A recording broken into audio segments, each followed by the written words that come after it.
कप्तान की पीडीएम को बड़ी पेशकश, शाम इंतखाबात की तारीख ने आए बात करें। पंजाब और केपी की असेंबलियां टूटी तो 66% पाकिस्तान में इंतखाबात होंगे। पार्लिमानी पार्टी अरकान से गुफ्तगू, इमरान खान ने कहा कि असेंबली तहलील का मकसद पाकिस्तान है। नए इलेक्शन होंगे तो मुस्तहकम हुकूमत आएगी, मईशत बेहतर होगी।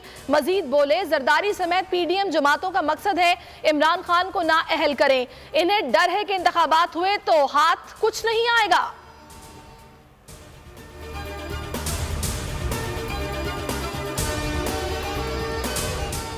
आजम स्वाति की आज़ादी राय को जुर्म समझा जा रहा है। हमारा निज़ाम स्वाति को बुनियादी इंसानी हकूक नहीं दे रहा। इमरान खान का बुजुर्ग सेनेटर की कोयटा मुंतकली पर एहतजाज, ट्वीट में फौरी रिहाई का मुतालबा किया। लिखा, आजम स्वाति की जान को खतरा है, इनसे इंतकामी सलूक काबिल मजम्मत है। मजीद लिखा, आजम स्वाति को सीने में शदीद तकलीफ के बाद सुबह सवेरे पिम्स अस्पताल मुंतकिल किया गया। टेस्ट के नताइज के बगैर कोयटा पुलिस ने डिस्चार्ज करवा लिया। देर सवेर हो सकती है, इलेक्शन नहीं रुक सकते। असेंबली तहलील के मामले पर गेम नहीं पलटेगा। शेख रशीद की बोल न्यूज से खुसूसी गुफ्तगू, कहा असेंबली तहलील के मामले पर कोई धड़ेबंदी नहीं, कोई बेवकूफ़ ही होगा जो इमरान खान का साथ नहीं देगा।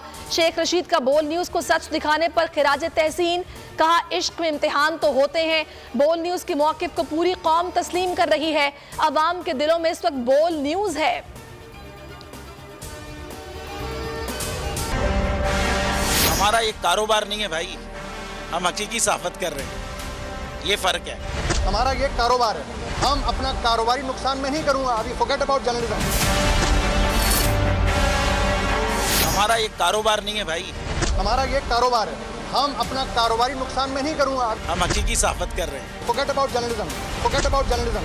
हम हकीकी सहाफत कर रहे हैं, ये फर्क है। कारोबार नहीं, हकीकी सहाफत यही है बोल का मकसद। हर चैलेंज, हर मुश्किल के सामने बोल खड़ा रहा, बोल डटा रहा। बोल न्यूज हकीकी सहाफत का लंबरदार। बोल ने हमेशा हकीकी सहाफत का प्रचार किया, अवाम को हक और सच दिखाया। साइफर से हकीकी आज़ादी मार्च तक बोल कभी झुका नहीं, बोल कभी बिका नहीं। बोल अवाम की दुआओं का तलबगार।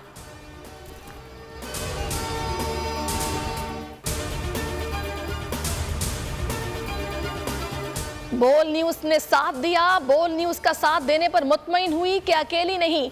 शहीद सहाफ़ी अरशद शरीफ शहीद की अहलिया जवेरिया सिद्दीक की बोल न्यूज से गुफ्तगू, कहा तकलीफें उठा रही हूँ लेकिन इंसाफ नहीं मिल रहा, इंसाफ के लिए सुप्रीम कोर्ट की तरफ देख रही हूँ। बोल के एंकर इमरान रियाज ने चीफ जस्टिस को खत लिखने की मुहिम शुरू की।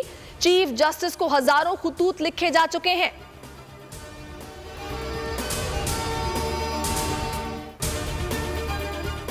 तौहीन election commission case, supreme court में इमरान खान, फवाद चौधरी, असद उमर के खिलाफ केस समाअत के लिए मुकर्रर। चीफ जस्टिस की सरबराही में 3 रुकनी बेंच 6 दिसंबर को समाअत करेगा। फरीकैन को नोटिस जारी।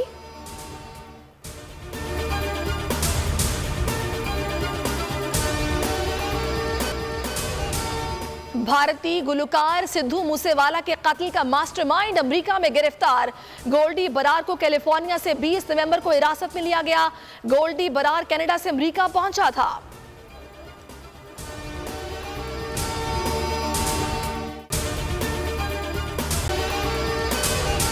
अगर आपको ये वीडियो पसंद आई है तो हमारे चैनल को सब्सक्राइब कीजिए और बेल आइकन पर क्लिक कीजिए। आप ये समझें, ये जो हक है ना, हक पे खड़े रहना और हक को बोलना, ये दूर से लगता है तन्हा हो गए लोग। आप खान साहब को देखें, तन्हा दिखाई देने, सारी जमातें मिलकर उनके खिलाफ हैं, लेकिन आज भी पाकिस्तान की आवाम उस हक की आवाज़ के पीछे जो है 80% से ज़्यादा आवाम उनके साथ है। सेम एग्जैक्टली इसी तरीके से बोल की कहानी है भाई। बिल्कुल अलग आपको तन्हा दिखाई देगा, हर जगह आपको खड़ा हुआ नजर आएगा, हटेगा नहीं किसी चीज़ से। और उसके साथ भी 80% आवाम अगर आज आप देखें तो उसे बोल दिख रही है।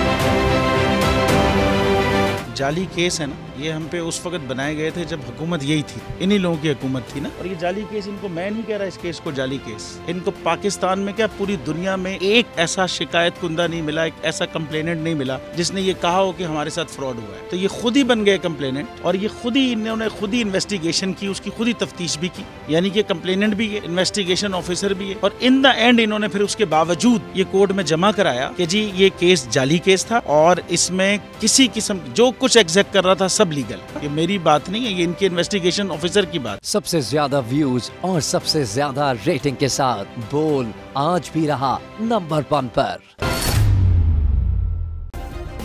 सब्सक्राइब करें और बेल दबाएं ताकि कोई खबर रह न जाए।